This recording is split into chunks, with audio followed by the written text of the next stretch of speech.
Získať nehnuteľnosť je zložité možno už viac ako 5 rokov. Ak teda chcem vlastniť nehnuteľnosť, tak teraz. Proste nie čo odkladať. My nevieme, čo bude o pol roka. Pred 10 rokmi mal priemerný žiadateľ 30 rokov, dnes má priemerný žiadateľ 35 rokov a to hovoríme o kúpe nehnuteľnosti. Dokonalú investíciu v rámci nehnuteľnosti momentálne nenájdete. Proste to je jasný fakt, že tu na to, aby som si mohol v Bratislave niečo kúpiť, tak potrebujem 2 príjmy. Príjemný dobrý večer. Startidab je opäť na Tyršáku a opäť sme tu s talk show k veci. Dnes večer na takú pomerne zaujímavú a dôležitú tému, že ako sa Slovák môže dostať k bytu alebo k vlastnému bývaniu.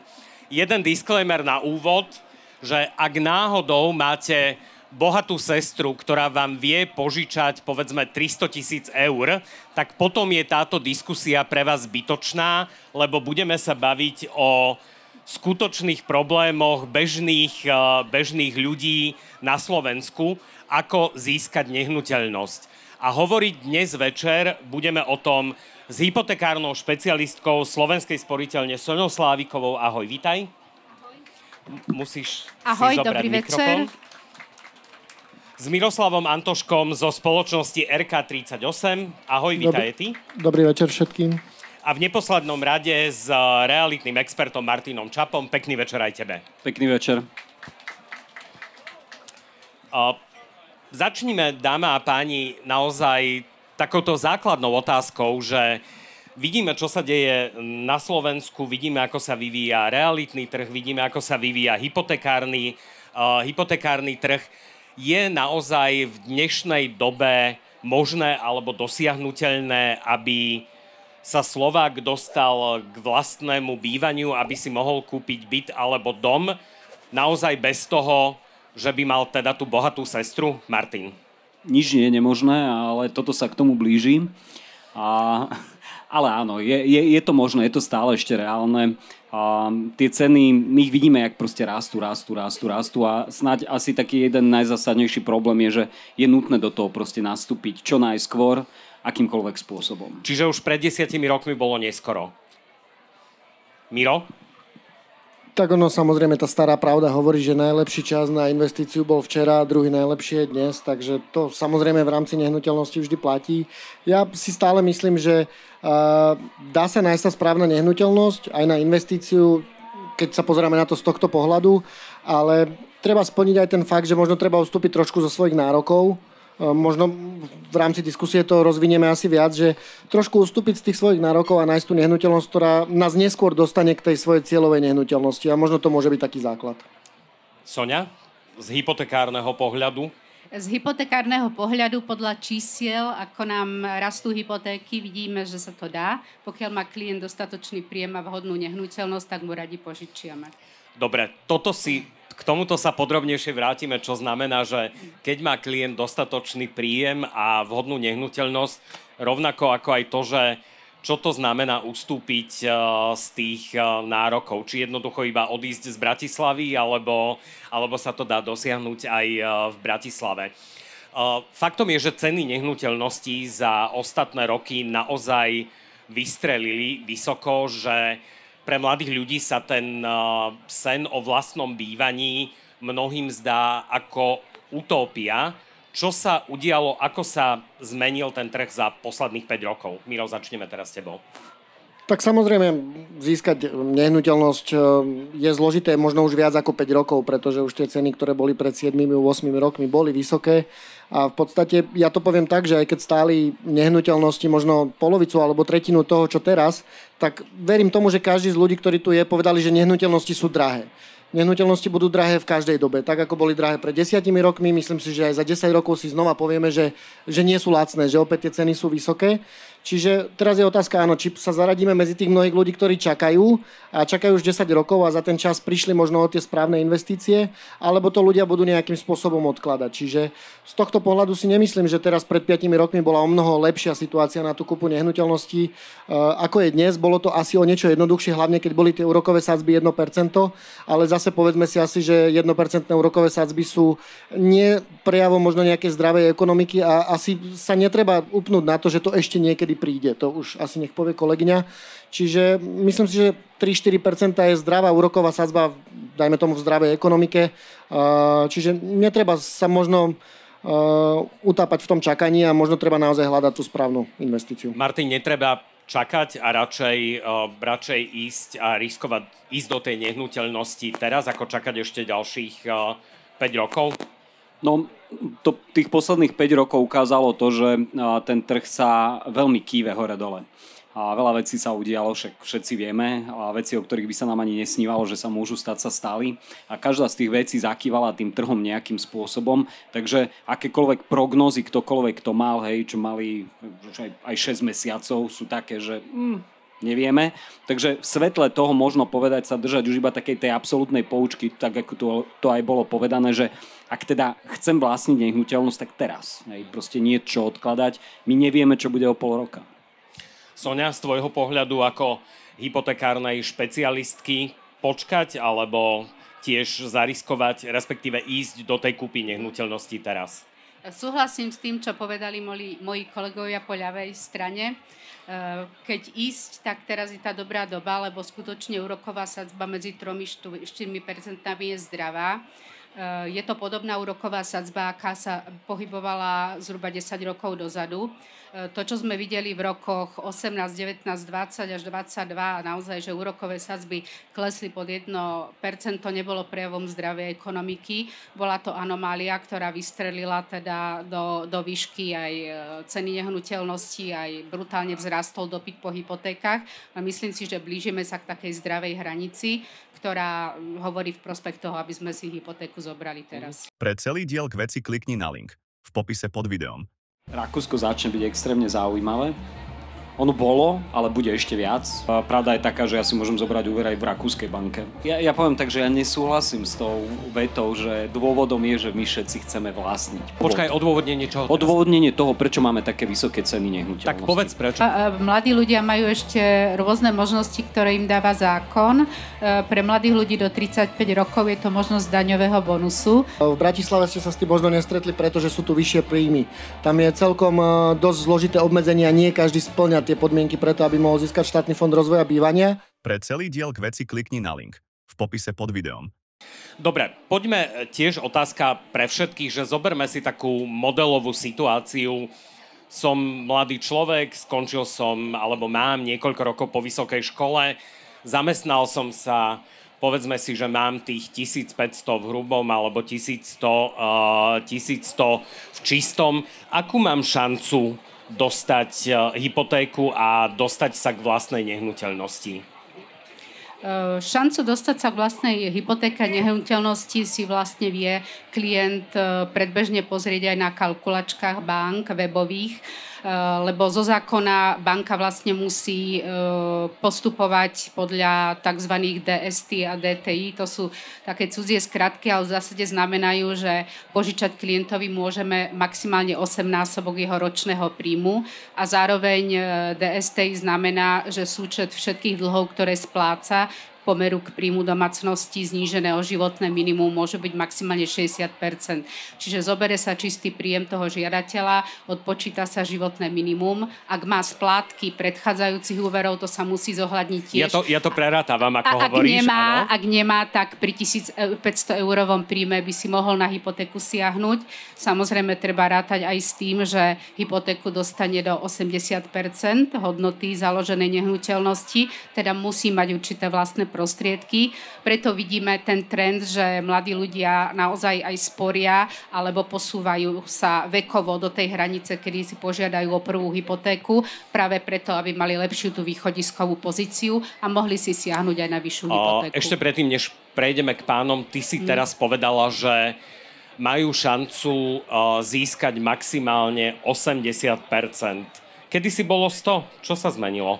Kedy si bolo 100%, posledných 7 či 8 rokov je 80%. Národná banka vyhodnotila tento voľný prístup ako rizikový a začal sa vytvárať vlastne vankúš na splátky, ktorý by každý klient mal mať, aby zvládol prípadný nárast úrokových sadzieb, čo sa preukázalo najmä po skončení tých 1% sadzieb, kedy sa ten vankúš veľmi hodil. Čiže tieto opatrenia k opatrnému hospodáreniu nastavili LTV, teda pomer výšky úveru k nehnuteľnosti na 80%. Čiže ak chcem kupovať byt za 100 000, banka mi požičia 80 000, 20 000 musí mať vlastné prostriedky. Z tohoto existujú aj výnimky. Aktuálne platí výnimka, že 20% hypoték môže banka poskytnúť do 90% LTV. Sa využíva najmä pre mladých perspektívnych klientov. To znie už optimistickejšie. Dúfam, že nepristúpia banky k 70%. Zatiaľ sa o tom nehovorí. Zatiaľ v krátkej dobe nemám pocit, že by regulátor upustil od tohoto už teraz konzervatívneho prístupu, ale je možné, že časom sa bude tento pomer vyvíjať, ale určite v krátkej dobe to nebude. Páni, z toho, čo hovorila Soňa, mali sme tu modelovú situáciu, teda, že krátko po výške, s nejakou, povedzme, čistou priemernou mzdou 1100, odpočítať životné minimum. Dáva vám to, a opäť sa spýtam, dáva to priestor na to, že má sa mladý človek ako dostať k vlastnej nehnuteľnosti? Martin? No, jednu vec musí ešte urobiť. Povedz. Nájsť si priateľku. Pretože 2 príjmy sú nevyhnutnosťou v Bratislave na to, aby mohol sa do niečoho vôbec pustiť. Čiže to je jedna cesta, ktorú si môže vybrať. A potom druhá cesta je, že nepôjde do Bratislavy.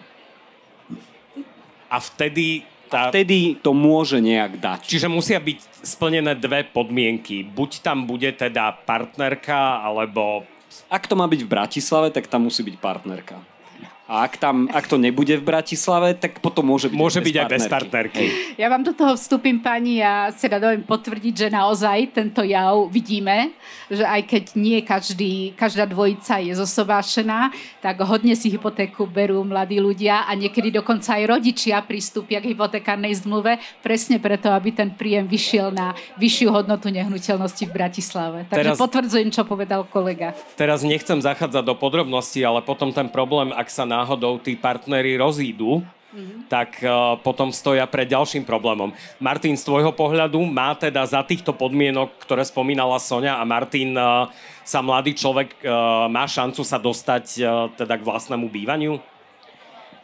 Tak samozrejme je to zložité a tak ako povedal kolega Martin, je to častokrát o tých kompromisoch. Ja to možno poviem asi nadviažem na to, čo som povedal na začiatku, že častokrát prídu za nami ľudia, či už chcú kúpiť nehnuteľnosť, ja neviem, v Tatrách, v Bratislave, v zahraničí, to je úplne jedno, tak majú nejaké očakávania. Hej? A každý očakáva, že bude to v kvalitnej lokalite, každý očakáva, že keď to je investičná nehnuteľnosť, že bude mať vynikajúcu návratnosť. Každý očakáva, že je tam super infraštruktúra, veď niekto je v centre, niekto je v Bratislave, Eurove a tak ďalej. Každý očakáva, že chcem dobrú lokalitu, nie? A má to byť priestranné. A chcel by som ešte, aby to nemalo riziko. To by bolo ideálne, že aby som nešiel do žiadneho rizika. No, dá sa nájsť takáto nehnuteľnosť, jasné, ale žiadna takáto nehnuteľnosť už nemá nízku cenu. A ako náhle chcete nájsť tú dostupnejšiu cenu, tak niečo z toho musí chýbať. Dokonalá investícia v podstate neexistuje. A možno to je ten základ, ktorý potrebuje pochopiť mladý človek, že dokonalú investíciu v rámci nehnuteľnosti momentálne nenájdete, lebo keď vám ju nejaký predajca ponúka a hovorí, že to je perfektné, dokonalé, najlepšie na svete, tak asi je v tom nejaký zádrhel alebo nejaký problém. Prečo? Tak v podstate, lebo keď nájdeme všetkých tých 5P, má to byť perfektné, tak to nebude lacné. Kdekoľvek na svete. Čiže bavíme sa o tom, že chceme pomôcť mladým ľuďom, aby si kúpili nehnuteľnosť. Áno. Aj každý nás kontaktuje, že chce si kúpiť nehnuteľnosť v centre akékoľvek krajiny, akéhokoľvek mesta. Má to byť špičkové, má to byť výborné, nemá to mať žiadne riziko, ale vtedy to už nie je lacné. Hej, čiže áno, keď máme tú bohatú sestru, ktorá nám požičia 300 000 eur, tak super, vieme si to dovoliť. Samozrejme, ja možno poviem aj informáciu z tej praxe, že aj tých 100% sa teoreticky dá dosiahnuť, len už tam musí do toho vstúpiť nejaký rodič, ktorý má nejakú druhú nehnuteľnosť, ktorý má nejakú bonitu, ktorou vám vie podporiť a dodať nejakým spôsobom tú možnosť toho ručenia. Čiže tie cesty sa dajú hľadať. Ale keď sa bavíme naozaj o tom mladom človeku, ktorý začína, tak možno naozaj to, ako povedal Martin, hľadať to riešenie aj mimo možno tej ideálnej nehnuteľnosti mimo tej ideálnej lokality a nájsť nejaký kompromis. A posledná vec, čo poviem, cez tú lacnejšiu nehnuteľnosť sa do budúcna dostať k tej drahšej. A to je možno to, čo sa dá, myslím si, že je relatívne ľahko vymyslieť. Jedna vec, ktorú si ty spomínal, Martin, že ak by teda boli splnené tie podmienky, o ktorých si hovoril, či už je to partnerka, alebo rodičia, alebo ktokoľvek, tak tou ďalšou podmienkou, ktorú si spomínal, je, že možno ísť mimo Bratislavy, ale potom, ak sa reálne bavíme o slovenských regiónoch, tak sa musíme baviť aj o vývoji tých platov v tých slovenských regiónoch. To som hovoril ako buď alebo. Lebo Bratislava proste to je jasný fakt, že tu na to, aby som si mohol v Bratislave niečo kúpiť, tak potrebujem 2 príjmy. Ale ja môžem pracovať v Bratislave a bývať, dokonca by som povedal, že až v Trnave. Hej, tá vzdialenosť stále nie je taká, aby som nemohol denne dochádzať. Ja viem, že celkové to vnímanie toho dochádzania u nás je ešte také, no sme malá krajina, všade by sme chceli ísť peši, hej, na bicykli na najvýš a podobne, ale pritom je úplne normálne, že dochádzam za prácou aj 30 až 45 minút, dokonca aj hodinu, čiže ja si viem predstaviť a to je vlastne tá možnosť pre drvivú väčšinu týchto mladých ľudí, je, že nebudú bývať v tej Bratislave, ale budú bývať v nejakom meste, hej, ktoré je vzdialenejšie a či sa bavíme o Hlohovci, bavíme sa o Trnave, bavíme sa o neviem čom a tá cena je oveľa dostupnejšia. A je to presne tak, jak tu bolo povedané. Toto je to, kde som začal. To neznamená, že tu skončím na veky. Ja len, že do toho vstupujú potom ešte aj cestovné náklady, o ktorých sa reálne treba potom baviť. Soňa? Áno, ale dodala by som, že naozaj tento trend vidíme aj na našich žiadateľov hypotéky, že kupujú byt napríklad v Trnave, v Pezinku, už tie ceny sú trošku nižšie, čiže je toto jedným z riešení. Ale zase na druhej strane vidíme, že rastie aj priemerný vek žiadateľa o hypotéku. To som sa chcel práve spýtať, že či sme sa posunuli aj v tom demografickom vývoji, že možno kedysi žiadali ľudia v 24, 5, 6 rokoch a či teraz tí žiadatelia o hypotéku sú v priemere starší, ako to bolo kedysi. Áno, sú v priemere starší, pretože tak ako nám starne obyvateľstvo na Slovensku, tak vlastne starnú aj žiadatelia o hypotéku. Dokonca prognostici hovoria, že do roku 2035 ubudne 200 000 mladých ľudí vo veku 25 až 45 rokov, čo je vlastne naša cieľová skupina na prvé bývanie. Takže my to vidíme na dátach, že kým pred 10 rokmi mal priemerný žiadateľ 30 rokov, dnes má priemerný žiadateľ 35 rokov a to hovoríme o kúpe nehnuteľnosti. Keď sa pozrieme na tých, čo chcú rekonštruovať domy alebo byty, tam je priemerný vek dokonca 39 rokov. Čiže vidíme tú demografiu aj my v banke. Lebo treba otvorene povedať, že jedným z tých faktorov je aj odliv mozgov, respektíve odchod mladých ľudí do zahraničia, ale samozrejme aj platové podmienky. Páni, poďme ku vám. Keď sa, a vôbec nemusíme hovoriť o Bratislave, môžeme hovoriť o Slovensku, čo najviac fičí? Aké nehnuteľnosti? Sú to dvojizbové byty, trojizbové byty, alebo nejaké rodinné domy, haciendy? Idem ja asi teda.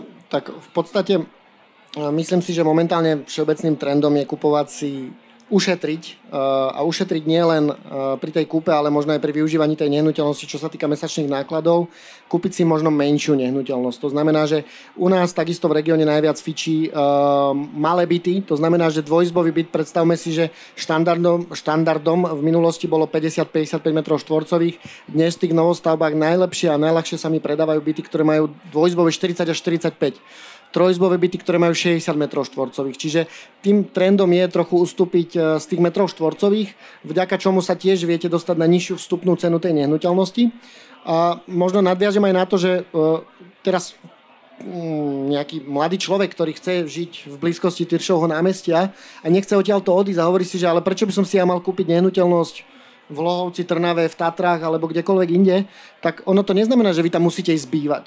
Hej, ono to môže byť naozaj tá medziinvestícia, že kľudne si tu zoberte byt, akým chcete bývať, momentálne platíte nájom dvaja, máte tu partnerku, s ktorou tu ste v nájme, ale pokojne si sám kúpte nehnuteľnosť mimo región, pretože dnes je tá fluktuácia ľudí je veľká. Hej. Dnes pracujete v Bratislave, zajtra budete pracovať vo Viedni, o 3 roky budete pracovať v Prahe a skončíte, neviem, v Dubaji, to je úplne jedno. Čiže tá kúpa tej nehnuteľnosti môže byť tými vašimi zadnými vrátkami. A zároveň, keď sa potom dostanete do tej situácie, že už chcete tú rodinu, tak máte nejaký základ, lebo našporiť si je náročné, tak tá nehnuteľnosť je vašim základom, viete ju predať, ak ste kúpili rozumne a z toho balíka viete potom financovať tú vysnívanú nehnuteľnosť. Takže aj toto môže byť napríklad úplne v pohode cesta. Martin, z tvojej skúsenosti, čo fičí teraz najviac? No, ono to tu v podstate zaznelo, ale to slovičko sa volá, že lacné. Hej, to je to, čo fičí. A presne tak, jak bolo povedané, ale to je podobne jak s horálkami. Hej, proste horálky boli väčšie kedysi, hej, a proste boli v nich možno, že aj skutočné veci, nie jak teraz. A nechcem teraz uraziť horálky, hej, to som len tak vytiahol. No. Ale podobne je to aj proste s tým bývaním, hej, že proste je tam tlak na tú cenu a to potvrdí aj každý developer. To nie je tak, že teraz akože, že developeri sú nenažraní alebo niečo. Proste tie náklady všetky okolo toho celého od pozemka cez a tak ďalej, proste rastú a tým pádom rastú ceny tých daných nehnuteľností a oni musia hľadať cestu, ako nájsť spôsob, že si to tí ľudia budú vedieť dovoliť. A tá cesta je, že tie nehnuteľnosti sú menšie, niečo tam chýba, je to na mieste, kde sa pozeráte na niečo a proste to je cesta. A to najlacnejšie, čiže najmenšie, jednoizbové byty a tak ďalej, pôvodné stavy na okrajoch. Ak ste v segmente proste low budget, to ide takto. Presne tak, aj 100 gramová, kedysi čokoláda už má 80 gramov. Aby sme boli zdravší. Z toho, čo vy ste sa v princípe zhodli obaja, že niečo placné, niečo možno aj mimo centier, respektíve v regiónoch, z vlastnej skúsenosti, z toho, čo si teraz hovoril, to ľudia kupujú na bývanie alebo na to, čo hovoril Miro, že by to mohli využívať aj ako investíciu do budúcna? No, ja si myslím, že on povedal veľmi pekne to, že samozrejme ja môžem si kúpiť niečo v Hlohovci a pritom si prenajímať v Bratislave, ale mám nejaký taký základ, už budujem teda ten vlastný majetok. Ale pravda je taká, že väčšina ľudí takto nerozmýšľa. A potom je tu samozrejme tá skupina tých investorov, ktorí teda rozmýšľajú takto vo veľkom a neustále, keď majú nejaké voľné prostriedky a sú schopní siahnuť ešte na nejaký úver, tak kupujú a potom následne prenajímajú. Ja by som nadviazal ešte možno na túto tému, ktorú sme si tu povedali, že teraz, aby to nevyznelo tak, že máte kúpovať iba lacné veci. Hej? Ja by som to naozaj nepovedal. Nie, ja som sa pýtal, že aká je momentálne čo najviac fičí. Mne sa napríklad, ja mám osobne pocit, že napríklad pri tých developerských projektov sa ide do väčšej kvality tých stavebných materiálov, že v porovnaní s 5 rokmi dozadu, hej? Že tá konkurencia, už ten developerský projekt sa nám nedarí predať, keď je tá kvalita naozaj nižšia, že tí ľudia chcú si zaplatiť tú kvalitu tej stavby, chcú vedieť, že to je od renomovaného dodávateľa, developera a podobne. Ale snažia sa ušetriť na tých možno metroch štvorcových. Čiže zase povedal by som to aj, že nekupovať za každú cenu len tú lacnú nehnuteľnosť, možno, že len lacnejšiu tou hodnotou vďaka tým metrom štvorcovým, možno vďaka tej lokalite, ale stále myslieť na tie faktory, ktoré vedia do budúcna pozitívne ovplyvniť to, že tá cena by mohla vyrásť. A to už sa dá nejakými sprievodnými faktormi tej lokality, napríklad, čo tam buduje infraštruktúra, či tam rastie demografia a tak ďalej. A to sú tiež faktory, na ktoré častokrát upozorňujem, lebo viete si aj na základe toho naozaj kúpiť nehnuteľnosť v lokalite, kde tá cena do budúcna môže narásť. Takže to som ešte chcel možno dodať k tomu, že neznamená to, že lacno kúpiť, znamená nekvalitne. K tým cenám a k tomu budúcemu trendu sa dostaneme. Ja sa chcem vrátiť ale ešte k tým žiadateľom hypotéky. Ty si už presne pomenovala, že čo musí žiadateľ spĺňať, aby tú hypotéku dostal, v akej výške a čo musí urobiť. Stretávaš sa aj s tým, alebo stretávate sa, myslím teraz v sporiteľni, že ste nútení žiadosti o hypotéku zamietnúť a ak áno, tak aké sú najčastejšie tie dôvody pre zamietnutie hypotéky? Pre celý diel k veci klikni na link v popise pod videom. Rakúsko začne byť extrémne zaujímavé. Ono bolo, ale bude ešte viac. Pravda je taká, že ja si môžem zobrať úver aj v rakúskej banke. Ja poviem tak, že ja nesúhlasím s tou vetou, že dôvodom je, že my všetci chceme vlastniť. Počkaj, odôvodnenie čoho? Odôvodnenie toho, prečo máme také vysoké ceny nehnuteľnosti. Tak povedz prečo. Mladí ľudia majú ešte rôzne možnosti, ktoré im dáva zákon. Pre mladých ľudí do 35 rokov je to možnosť daňového bonusu. V Bratislave ste sa s tým možno nestretli, pretože sú tu vyššie príjmy. Tam je celkom dosť zložité obmedzenia, nie každý spĺňa tie podmienky preto, aby mohol získať štátny fond rozvoja bývania. Pre celý diel k veci klikni na link v popise pod videom.